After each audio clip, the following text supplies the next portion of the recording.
We hear these words of promise in the first reading for this Sunday. See, I am doing something new. Now it springs forth. Do you not perceive it?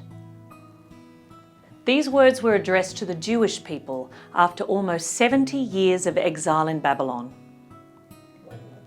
In the scripture text today, from the Gospel of John, Jesus is certainly doing something new.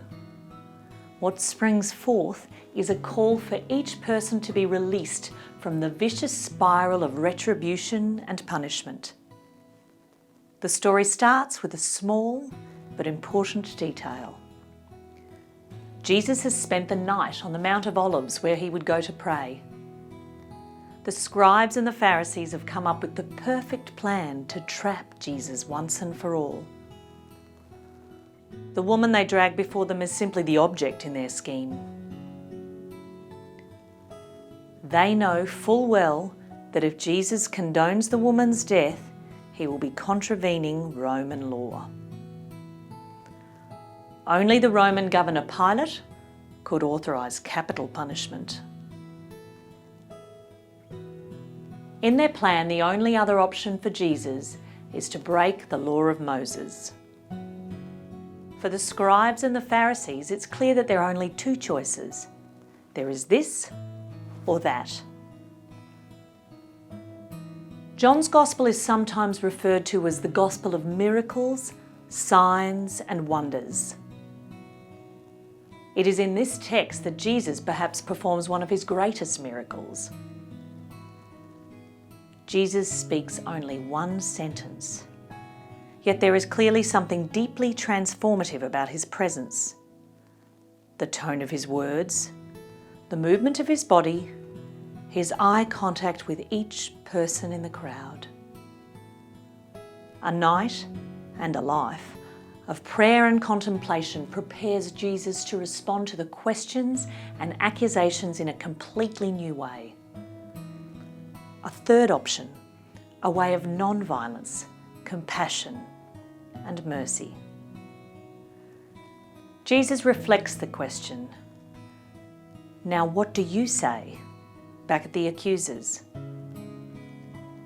In an interview with Father Antonio Sperado, Pope Francis was asked, "Who is George Mario Bergoglio?" After earnest reflection, the Pope answered, "I am a sinner whom the Lord has looked upon."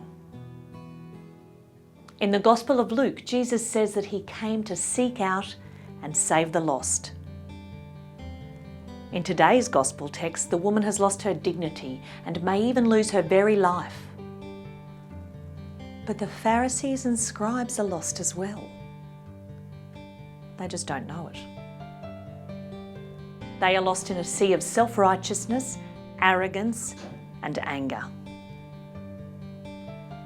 Jesus bows down in silence to give them the time and the space to find themselves and know who they really are.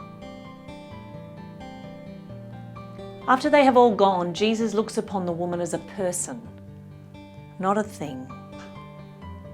He does not condone her sin and that of her unseen sexual partner, but he also does not condemn her. He holds these two together, this and that, in what can seem to be a contradictory tension. He shows the new way of mercy and turns each heart away from the path of retribution, the cycle of violence, and the bitterness of revenge. For the early church, dealing with persecution and betrayal, this story was a clear sign that God's mercy knows no bounds. For us today, the Gospel passage is a constant reminder to be wary of finger-pointing and running with the mob, those who are so eager to accuse, to judge, to condemn, and to pass sentence on others. With a contemplative and compassionate gaze, Jesus invites us to be prophets of mercy in our words and deeds. Through our actions, God's grace and mercy will spring forth in ways that are unaccounted for and inexplicable.